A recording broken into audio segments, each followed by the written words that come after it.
हर महीने मेरे पास कम से कम 10 से 15 पेशेंट ऐसे आते हैं जिनकी आंखों में एक ही सवाल होता है, डॉक्टर साहब मेरा ट्रांसप्लांट 8-9 महीने हो चुका है, बाल अभी भी नहीं आ रहे हैं, क्या मुझसे कोई गलती हुई है? और मैं उन्हें देखकर समझ जाता हूँ कि ये सिर्फ बालों का सवाल नहीं है, ये कॉन्फिडेंस का सवाल है, आइडेंटिटी का सवाल है। तो आज मैं आपको वो एक चीज़ बताने वाला हूँ जो मोस्ट क्लिनिक्स आपको सर्जरी से पहले नहीं बताते हैं, और जो नहीं बताते हैं वो सीधा आपके रिजल्ट्स को इफेक्ट करता है। पहले ये समझना जरूरी है कि हेयर ट्रांसप्लांट एक सर्जरी है, कोई प्रोडक्ट नहीं। और सर्जरी का मतलब सिर्फ ऑपरेशन टेबल नहीं होता, सर्जरी का मतलब होता है प्रिपरेशन, एग्जीक्यूशन, रिकवरी, तीनों इक्वली इंपॉर्टेंट है।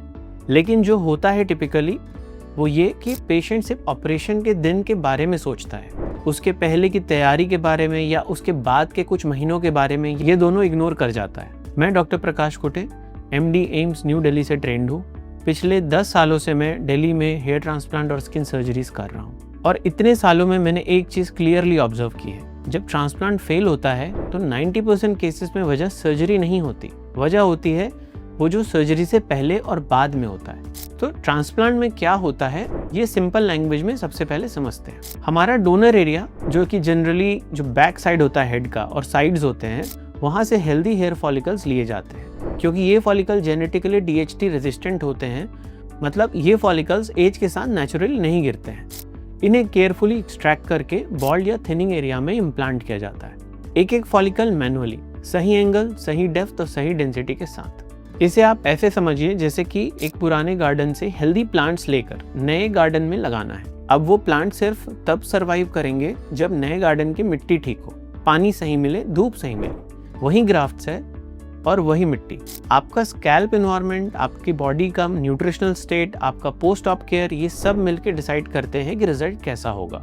मैं आपको कुछ साइंस बताता हूँ, अगर इनमें से कोई भी आपको फेमिलियर लगता है तो आज ये वीडियो आप ही के लिए है। पहला, आपका ट्रांसप्लांट 6 महीने से ज़्यादा हो गया है लेकिन डेंसिटी एक्सपेक्टेड से काफ़ी कम है, स्पार्स एरिया दिखाई दे रहा है, सी थ्रू एरिया दिखाई दे रहा है। दूसरा, देखिए शेडिंग एक नॉर्मल फेज होता है आफ्टर हेयर ट्रांसप्लांट, बट आपके केस में अगर ये अनयूजुअली प्रोलॉन्ग्ड था या फिर अभी भी चल रहा है तो ये प्रॉब्लमेटिक है। तीसरा, डोनर एरिया में यानी कि पीछे के एरिया में आपके बाल ज़्यादा निकले हुए दिखते हैं, वो ज़्यादा विजिबल लग रहा है, स्कैल्प दिख रहा है, यहाँ अननेचुरल पैचीनेस सी आ गई है। और चौथा, अगर आपने सर्जरी के बाद कोई specific post op protocol follow नहीं किया है, क्लिनिक ने इंस्ट्रक्शन दिए बट डिटेल में नहीं समझाया है, अगर इनमें से कोई भी पॉइंट आपसे मैच करता है तो प्लीज वीडियो अभी बंद मत करना।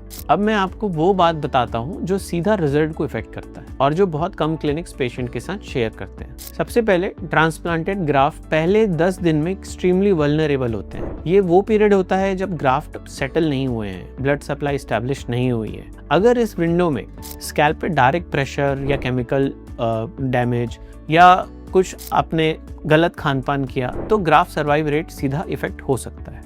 हम क्लिनिकली ऑब्जर्व करते हैं कि पुअर पोस्ट ऑप कंप्लायंस वाले पेशेंट में अप टू 30-40% कम ग्राफ्ट सर्वाइव करते हैं उन पेशेंट के कंपैरिजन में जो प्रोटोकॉल फॉलो करते हैं। 30-40% मतलब अगर 2000 ग्राफ्ट ट्रांसप्लांट हुए तो समझिए 600 से 700 ग्राफ्ट आपके सर्वाइव ही नहीं कर रहे हैं। तो अब बात करते हैं वो चीज़ की जो आपका रिजल्ट 10x बेटर बना सकता है, और ये कोई प्रोडक्ट नहीं है, ये आपका फ्रेमवर्क है।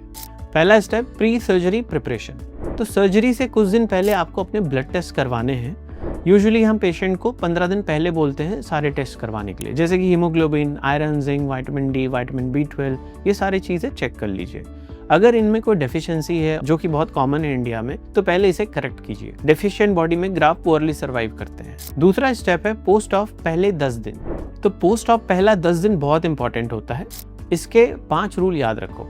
1, कोई डायरेक्ट प्रेशर स्कैल्प में नहीं होना चाहिए। दूसरा, आपको पहला जो 2 दिन रहेगा उसमें बहुत अच्छे से सलाइन का स्प्रे करना है, इनफैक्ट अगले 4-5 दिन और करना है ताकि आपके ग्राफ्ट वेट रहे, उसको न्यूट्रिशन मिलता रहे। तीसरा, कोई टचिंग, स्क्रैचिंग, रबिंग, फ्रिक्शन ये नहीं करना है, ये अवॉइड करना है शुरू के 10 दिन। चौथा, कोई भी स्मोकिंग, अल्कोहल, इंटेंस एक्सरसाइज नहीं करने हैं एटलीस्ट 10 डेज के लिए। एंड पांचवा, डॉक्टर ने जो भी मेडिकेशंस आपको दी है उसको स्पेसिफिकली उसी तरीके से यूज करें।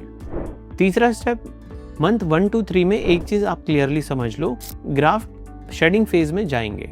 बाल गिरेंगे और ये नॉर्मल है। चौथा step, month 3rd to 12th, density gradually build होती जाती है। मैं अपने पेशेंट्स को एक काम करने के लिए कहता हूँ कि मंथली फोटोज लो, सेम लाइटिंग में, सेम एंगल में, रोज मिरर में मत देखो, डेली चेंजेस इनविजिबल होते हैं, मंथली कंपैरिजन में प्रोग्रेस क्लियरली दिखता है। एक बहुत बड़ा मिथ है जो मुझे एड्रेस करना है। बहुत लोग सोचते हैं ट्रांसप्लांटेड बाल तो परमानेंट होते हैं, इन्हें कुछ नहीं होगा। ये आधा सच है। सो ट्रांसप्लांटेड फॉलिकल जेनेटिकली रेजिस्टेंट होते हैं, ये सच है, लेकिन उनका सरवाइव करना इम्प्लांटेशन के बाद के पहले 10 दिन में 100% डिपेंडेंट है आपके केयर पे। अगर वो 10 दिन सही नहीं गए तो परमानेंट फॉलिकल्स परमानेंट लॉस भी हो सकते हैं।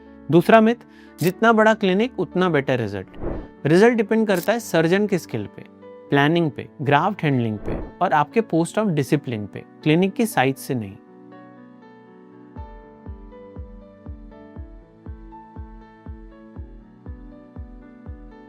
अगर आप सोच रहे हैं कि आपका ट्रांसप्लांट सही डायरेक्शन में है या नहीं, या अगर आप अभी भी रिसर्च फेज में हैं, तो कमेंट करके बताइए। मैं पर्सनली रिप्लाई करने की कोशिश करूंगा। और अगर ये वीडियो हेल्पफुल लगा तो प्लीज़ शेयर कीजिए। किसी के लाखों का डिसीजन बेटर हो सकता है सिर्फ एक शेयर से।